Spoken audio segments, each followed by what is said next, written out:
एक ऐसी अद्भुत कहानी है जो मैं आज आपको ध्यानपूर्वक सुनाऊंगा, और इसे सुनने के बाद आप ज्यादा सोचना, डरना और चिंता सब छोड़ देंगे और आपका मन खुशियों से और प्रसन्नता से भर जाएगा। तो चलिए आज की कहानी की शुरुआत करते हैं। दोस्तों, एक समय की बात है, किसी नगरी में एक युवक रहा करता था। वो युवक अत्यंत दुखी था। वो बहुत निराश था। उसे ये समझ नहीं आ रहा था कि आखिर इस दुनिया में हर व्यक्ति अपने मतलब के लिए ही क्यों जीता है। उसे हर जगह हर कोई केवल स्वार्थी नजर आता था। वह हमेशा यही सोचा करता कि उससे कोई प्यार नहीं करता, उसकी कोई परवाह नहीं करता। सब उससे मतलब के लिए अपने संबंध रखते हैं। मतलब खत्म हो जाते ही सब उसे अपने आप से दूर कर देते हैं। दोस्तों, हमारे जीवन में भी कुछ ऐसा ही होता है। हम भी हमेशा किसी न किसी का साथ ढूंढते ही रहते हैं, और जब हमें किसी का साथ नहीं मिल पाता तो हम अपने आप को अकेला महसूस करते हैं, कमजोर महसूस करते हैं। हमें लगता है कि इस दुनिया में हमारे जैसे कोई है ही नहीं। हमें कोई प्यार नहीं करता, हमारी कोई परवाह नहीं करता। लेकिन हम यह भूल जाते हैं कि अंत में तो हर किसी को अकेले ही जाना है। वह व्यक्ति अपने इस अकेलेपन से बहुत परेशान हो चुका था, जिस कारण एक दिन उसने अपना घर छोड़ दिया और एक रास्ते पर निकल पड़ा। उसके मन में कई सारे विचार थे। उन विचारों में मग्न होकर वह उस रास्ते पर आगे की ओर बढ़ता ही जा रहा था। तभी उसे रास्ते में एक आश्रम दिखाई पड़ा। वह उस आश्रम की ओर आगे बढ़ा।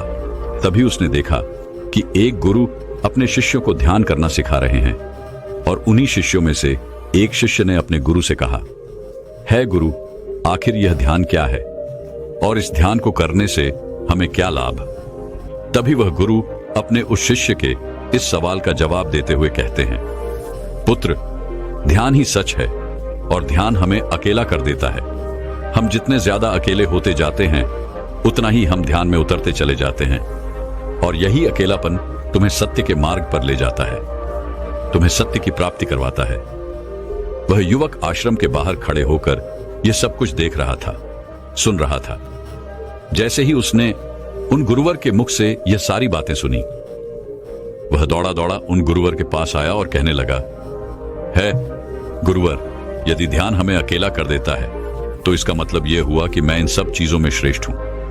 आप तो ध्यान का सहारा लेकर अकेले होते हैं, लेकिन मैं तो ऐसे ही अकेला हूं। मेरा ऐसा कोई नहीं है जिसे मैं अपना कह सकूं, जो मेरी परवाह करता हो, जो मेरा ख्याल रखता हो, और मैं अपनी राह पर अकेला ही चलता चला जा रहा हूं। उस व्यक्ति की ये सारी बातें सुनकर उन गुरुवर ने उस व्यक्ति को ध्यानपूर्वक देखा और उसके बाद उससे कहते हैं, भंते, अगर तुम अकेले हो तो तुम्हारे पीछे तुम्हारा पूरा परिवार, तुम्हारे मित्र, तुम्हारे शत्रु, तुम्हारे सगे संबंधी, इन सब को लेकर तुम कहां जा रहे हो?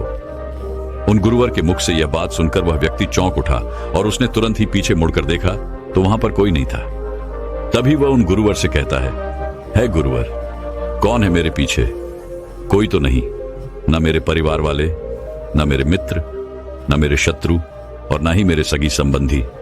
मैं तो सबको पीछे छोड़ आया हूं, क्योंकि कोई मुझे नहीं पूछता, कोई मेरी परवाह नहीं करता, कोई मेरा ख्याल तक नहीं रखता, यहां तक कि मेरी कोई आवाज तक नहीं सुनना चाहता।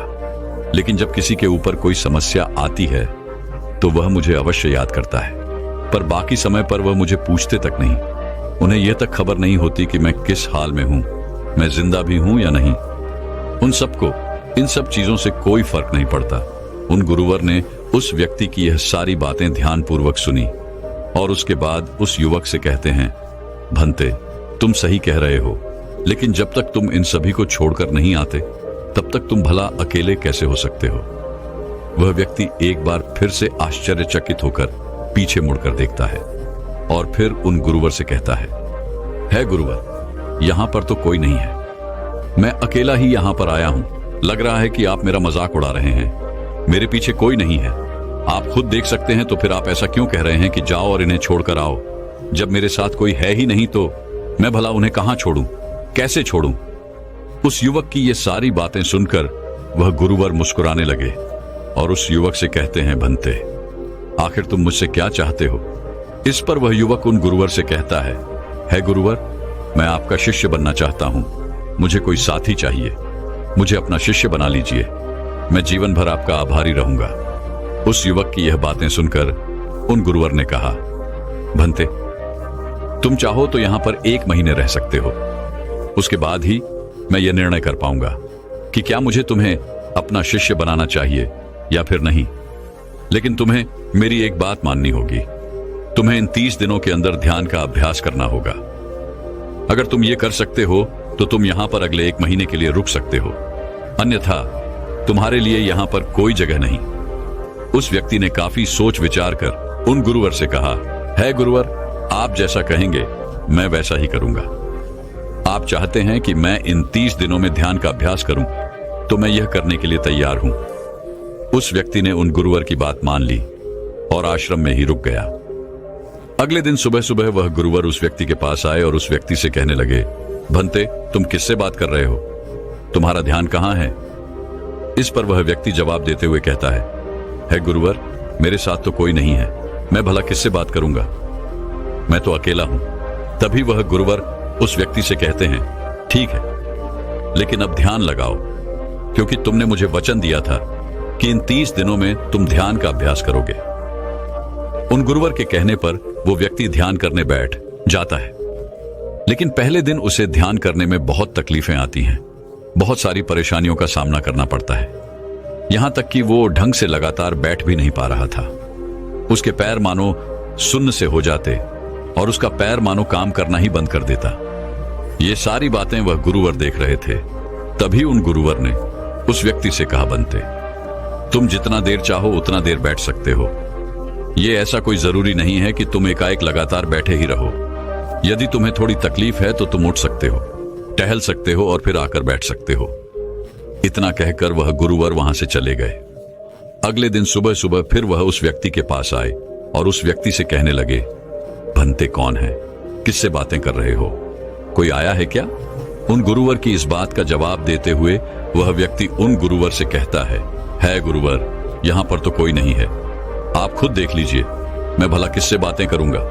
तभी वह गुरुवर एक बार फिर उस व्यक्ति से कहते हैं, चलो ध्यान का अभ्यास करो। तभी वह व्यक्ति उन गुरुवर से कहता है गुरुवर, क्या केवल आंखें बंद करके बैठ जाना, इसे ही ध्यान कहते हैं?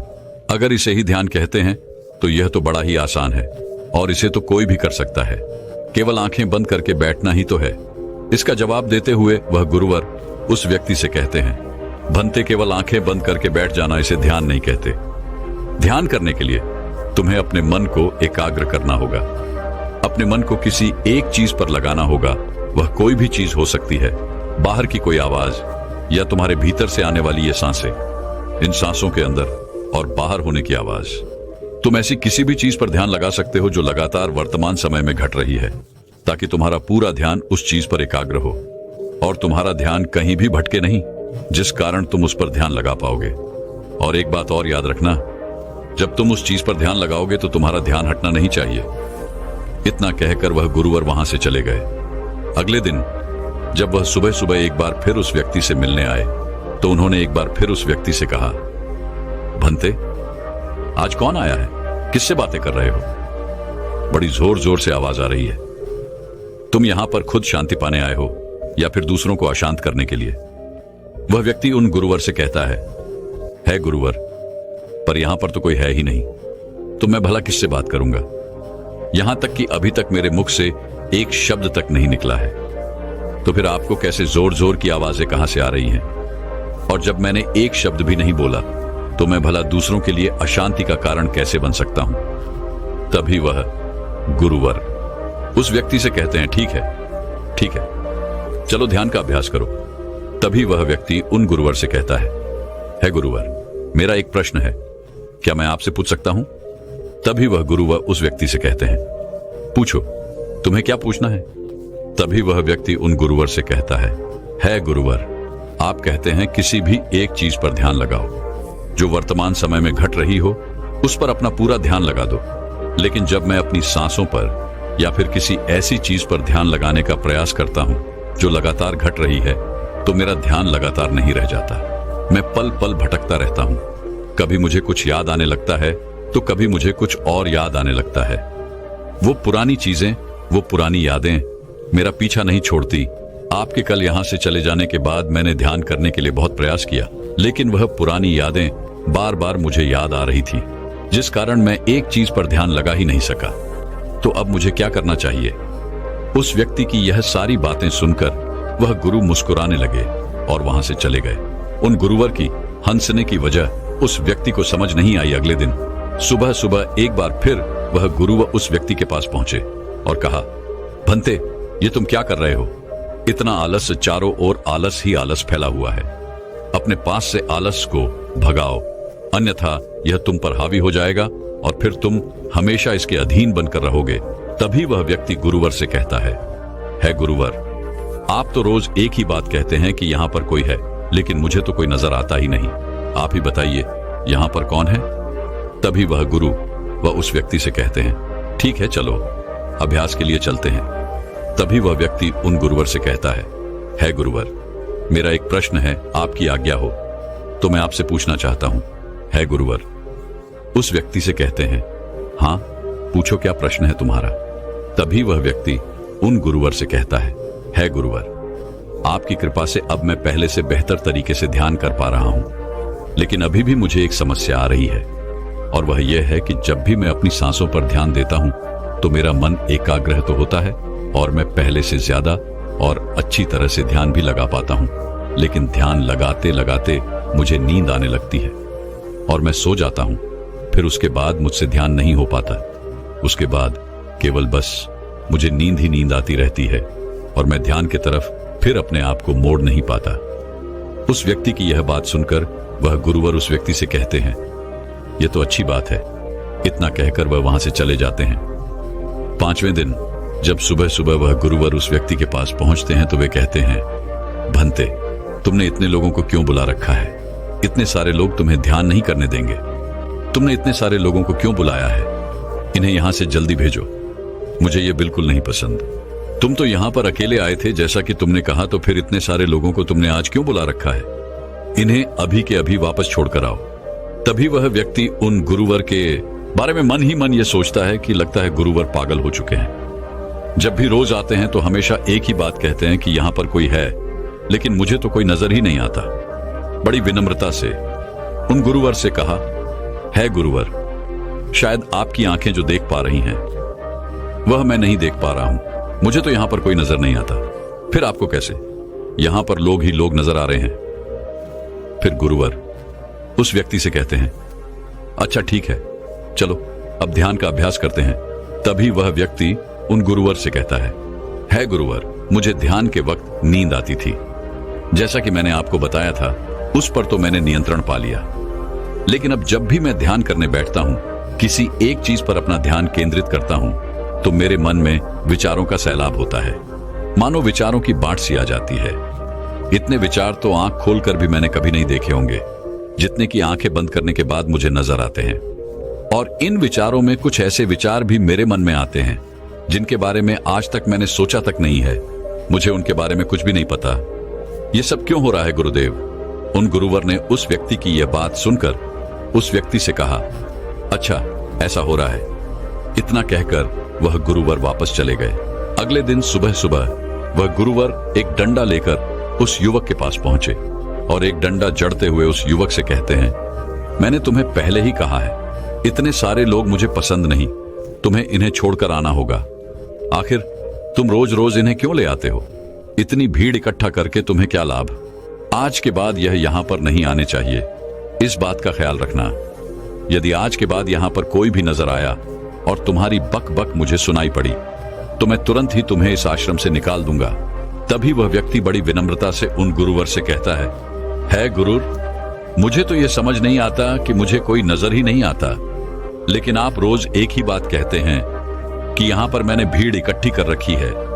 जिन लोगों को भी मैंने लाया है उन्हें मुझे छोड़कर आना होगा, लेकिन मैं आपसे हर रोज एक ही बात कहता हूं कि मुझे कोई नहीं नजर आता, ना ही मुझे कोई यहां पर दिखाई पड़ता है और ना ही मैं अपने मुख से एक शब्द भी निकालता हूं, लेकिन फिर भी आप कहते हैं कि आपको लोगों की आवाजें सुनाई पड़ रही हैं।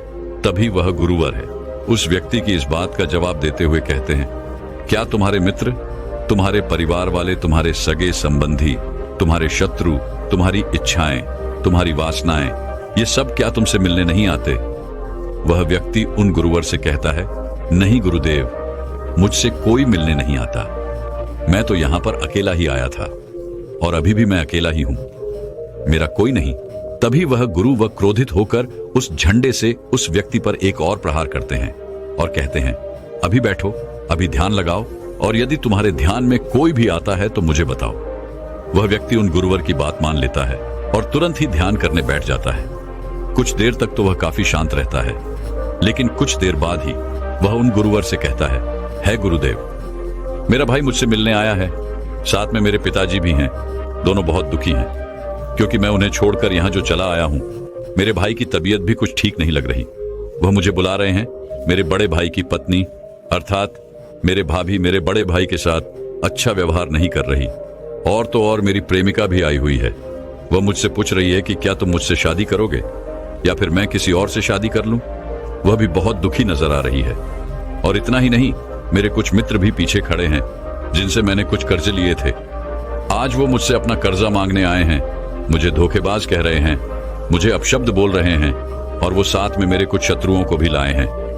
लेकिन मेरे शत्रु मुझे मारना नहीं चाहते। वह तो यह कह रहे हैं कि तू तो पहले से ही मरा हुआ है, तुझे और क्या मारना।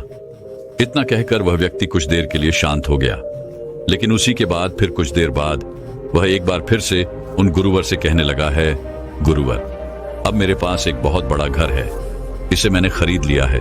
मैं, मेरे पिता, मेरी माता, मेरा भाई, मेरी भाभी सभी इसमें बहुत मिलजुल के रह रहे हैं। हम बहुत खुश हैं। मैं अब अपने मित्रों से अत्यधिक अमीर हूं। मेरे पास बेशुमार धन दौलत है, और तो और मैंने अपनी प्रेमिका से शादी भी कर ली है और इसका जश्न मना रहे हैं। इतना कहकर वह व्यक्ति एक बार फिर शांत हो गया और फिर कुछ देर बाद और फिर एक बार उन गुरुवर से कहता है गुरुवर, मुझे कोई मारने का प्रयास कर रहा है। लगातार वो मुझ पर प्रहार कर रहा है। मैं उसका चेहरा देखने का प्रयास कर रहा हूं, लेकिन मुझे उसका चेहरा नजर नहीं आ रहा। इतना कहते कहते वह उन गुरुवर से कहता है, गुरुदेव, ये तो आप हैं जो मुझे मार रहे हैं और यह भी कह रहे हैं कि इतनी भीड़ को लेकर क्यों आए हो और इन्हें लेकर कहां जा रहे हो। मेरे साथ तुम्हें अकेले ही चलना होगा। इतना कहकर वह व्यक्ति ध्यान से उठ गया और उनको रुके चरणों में गिर पड़ा और उनसे कहने लगा, है गुरुदेव, आप सही थे। आप जो हमेशा कहते थे कि इस भीड़ को लेकर मैं कहां जा रहा हूं, आप हमेशा यही कहते थे कि इन सबको छोड़ कर आओ, लेकिन मुझे कोई नजर नहीं आता था। लेकिन आज मैंने उन सबको देख लिया जिन्हें मैं अपने साथ लेकर आया था, जिन्हें मैं अपने साथ लेकर घूम रहा था। हर कोई मेरे साथ ही है, मेरे पास है। लेकिन मैं ये सोच रहा था कि आखिर मैं इतना बेचैन क्यों हूं और मेरी बेचैनी की वजह क्या है। उस व्यक्ति की यह सारी बातें उन गुरुवर ने ध्यानपूर्वक सुनी और उसके बाद वो वहां से चुपचाप उठकर चले गए। उसके बाद से वो गुरुवर उसके पास कभी नहीं आए। लेकिन वह व्यक्ति हर रोज ध्यान का अभ्यास कर रहा था और पूरे 1 महीने बाद जब वह उन गुरुवर के पास पहुंचा तो उन गुरुवर से कहने लगा है, गुरुवर, जैसा कि आप कहते थे कि मैं हमेशा अपनी भीड़ को अपने साथ लेकर घूमता हूं, तो आज मैंने उस भीड़ को विदा कर दिया है और अब मैं बिल्कुल अकेला हूं। मेरे साथ कोई नहीं, मेरे साथ आप भी नहीं है, यहां तक कि मैं खुद अपने साथ नहीं हूं। मैं एक परम शांति महसूस कर रहा हूं। अब मुझे ऐसा प्रतीत होता है कि अब मेरे जीवन में कोई समस्या नहीं है, कोई समाधान नहीं है। मैं बहुत हल्का महसूस कर रहा हूं, मैं बहुत अच्छा महसूस कर रहा हूं, और इस शांति में जो आनंद है इसका क्या कहना। तभी वह गुरुवर उस व्यक्ति से कहते हैं, भंते, अगर तुम चाहो तो इस अकेलेपन को लेकर तुम अपनी दुनिया में वापस जा सकते हो। अव्याधि, तुम उस संसार में वापस भी लौट जाओ। भले ही लोग तुम्हारे आसपास क्यों न रहे, भले ही पूरी भीड़ तुम्हारे साथ क्यों न रहे, लेकिन फिर भी तुम अकेले ही रहोगे। फिर चाहे वह तुम्हारे रिश्तेदार हो, सगे संबंधी हो, परिवार वाले हो, तुम्हारे मित्र, तुम्हारे शत्रु, तुम्हारी भावनाएं या फिर तुम्हारी प्रेमिका, इन सब के साथ रहकर भी तुम पूर्ण रूप से अकेले ही रहोगे। और इतना ही नहीं, तुम्हारे जीवन में जब भी कोई बुरी परिस्थितियां आएंगी तब भी तुम बिल्कुल अकेले और शांत रहोगे और तुम हर परिस्थितियों का समाधान निकालने में भी अब पूरी तरह सक्षम हो चुके हो। और यदि अब तुम चाहो तो मैं तुम्हें अपना शिष्य बना सकता हूं, क्योंकि हो सकता है तुम्हें यह लग रहा हो कि यह 30 दिन तो पूरे खत्म हो चुके, लेकिन ध्यान का मार्ग अभी शुरू हुआ है। और याद रहे कि अभी तो बहुत कुछ सीखना है, जानना है, लेकिन कुछ रखना नहीं है। यह मार्ग अभी शुरू हो रहा है और यह मार्ग अति लंबा है और इस मार्ग की शुरुआत शांति से ही होती है। तभी वह व्यक्ति उन गुरुवर को प्रणाम करता है और उनसे कहता है गुरुवर, मैं अपने घर वापस लौटना चाहता हूं, अपने उस संसार में वापस जाना चाहता हूं ताकि मैं अपनी जिम्मेदारियों को निभा सकूं और साथ ही साथ इस मार्ग पर भी आगे बढ़ सकूं। यदि आपकी आज्ञा हो। इतना कहकर वह व्यक्ति शांत हो गया। तभी वह गुरु मुस्कुराने लगे और उस व्यक्ति से कहते हैं, भंते मन शांत हो तो सब हो सकता है। तुम संसार में रहकर भी अकेले रह सकते हो, लेकिन एक बात याद रखना कि हमें सीखना बहुत कुछ है, जानना बहुत कुछ है, लेकिन रखना कुछ भी नहीं। अब तुम जा सकते हो, तुम्हारा कल्याण हो।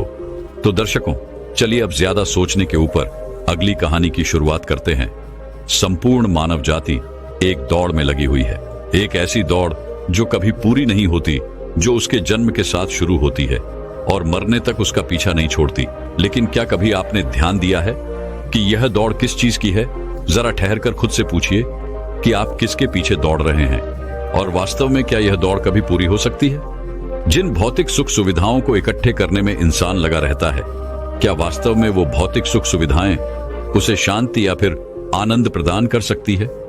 सिकंदर ने मरने से पहले अपने सभी मंत्रियों को कहा था कि जब मेरी अर्थी उठाई जाए तो मेरा शरीर ढका हुआ नहीं होना चाहिए, मेरी हथेलियां खुली होनी चाहिए, ताकि सारी दुनिया यह देख सके कि जो सिकंदर पूरी दुनिया को जीत सकता था, वो भी अपने साथ कुछ नहीं ले जा सका। उसके हाथ खाली के खाली रह गए। लेकिन जीवन की बागडोर ऐसी होती है कि उसे कभी ठहरने का वक्त ही नहीं मिलता। कभी वह सोच विचार ही नहीं करता कि जीवन का सबसे बड़ा सुख क्या है और इसके विपरीत जीवन का सबसे बड़ा दुख क्या है। सुख सुविधाएं तो बहुत लोग इकट्ठा कर लेते हैं, लेकिन सही मायने में उसका भोग कितने लोग कर पाते हैं? वही भौतिक वस्तुएं जो उसने अपने आनंद, अपनी शांति के लिए संग्रहित की थी, वही सुख सुविधाएं उसके दुख का कारण बन जाती हैं। जब पैसा नहीं कमाया था तो पैसा ना होने का दुख था, और जब पैसा कमा लिया तो वही पैसा उसके बच्चों के लिए या उसके लिए झगड़े का कारण बन जाता है। तो फिर कैसे सुख सुविधाएं, किन चीजों के पीछे आप भाग रहे हो? आज की जो कहानी मैं आप लोगों को सुनाने वाला हूं, उसमें आपको जीवन का सबसे बड़ा दुख और सबसे बड़ा सुख पता चलेगा। इससे पहले कि आप इस कहानी में खो जाएं, इस चैनल को सब्सक्राइब जरूर कर लें। तो चलिए कहानी शुरू करते हैं। अपनी गरीबी के दिन याद करके सेठ धनानंद की आंखों में आंसू आ गए। आज उसने जीवन में सब कुछ हासिल कर लिया था। सारी सुख सुविधाएं उसके पास थी।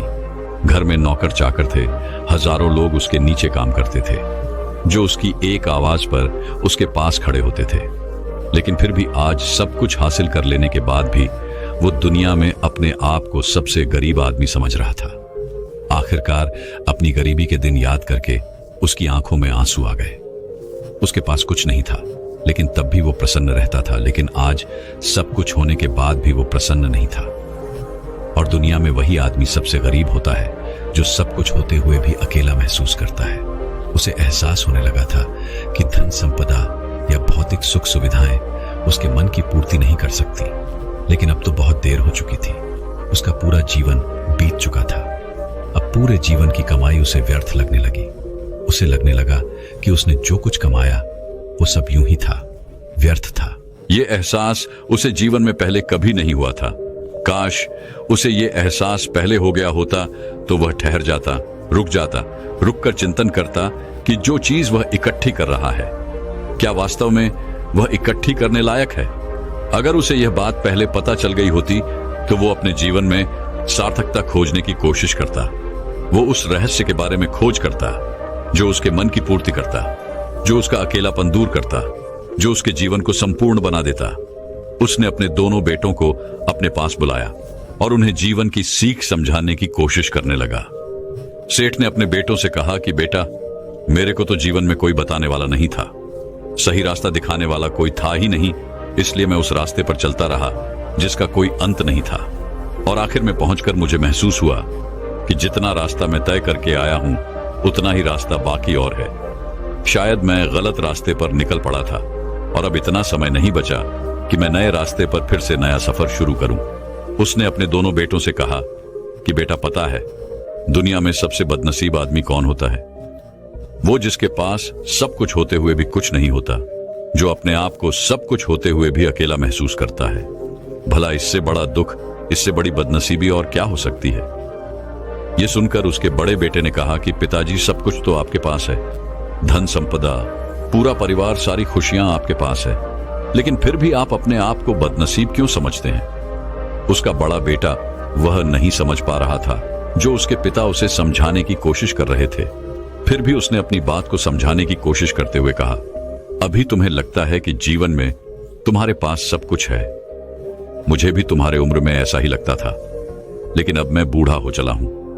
कुछ समय बाद मेरी मृत्यु भी नजदीक है और अब मुझे एहसास हो रहा है कि दुनिया में तो सब कुछ पीछे छूट जाता है।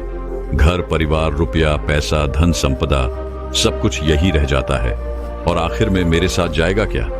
क्या मैं दुनिया में सबसे अकेला इंसान नहीं हूं? क्या मैं दुनिया का सबसे बदनसीब आदमी नहीं हूं, जिसके पास सब कुछ होते हुए भी वह अपने साथ कुछ भी नहीं ले जा सकता? सेठ के बेटे ने सेठ से सवाल पूछा कि पिताजी, फिर दुनिया में क्या इकट्ठा करना चाहिए? ऐसे तो हर इंसान अकेला ही होता है। कौन इंसान इस दुनिया में भला ऐसा होता है जो अपने साथ इस दुनिया की सुख सुविधाएं या फिर अपना परिवार को साथ लेकर जाता है? सब लोग तो अकेले ही जाते हैं। फिर तो दुनिया में हर एक आदमी बदनसीब ही हुआ। यही सवाल सेठ के मन में भी उठ रहा था, लेकिन उसके खुद के पास इसका कोई जवाब नहीं था, तो वह अपने बेटे को भला इसका क्या उत्तर देता। इसीलिए उसने अपने बेटे से कहा कि बेटा, मैं खुद इस सवाल का जवाब तलाश रहा हूं। अगर एक आदमी के पास सब कुछ होते हुए भी वह अकेला है, उन भौतिक सुख सुविधाओं का वह भोग नहीं कर पा रहा है, तो वह सबसे बड़ा दुख हुआ। मैं मानता हूं दुनिया का सबसे बड़ा दुख यही है कि आपके पास सब कुछ होते हुए भी आप अकेलापन महसूस करो।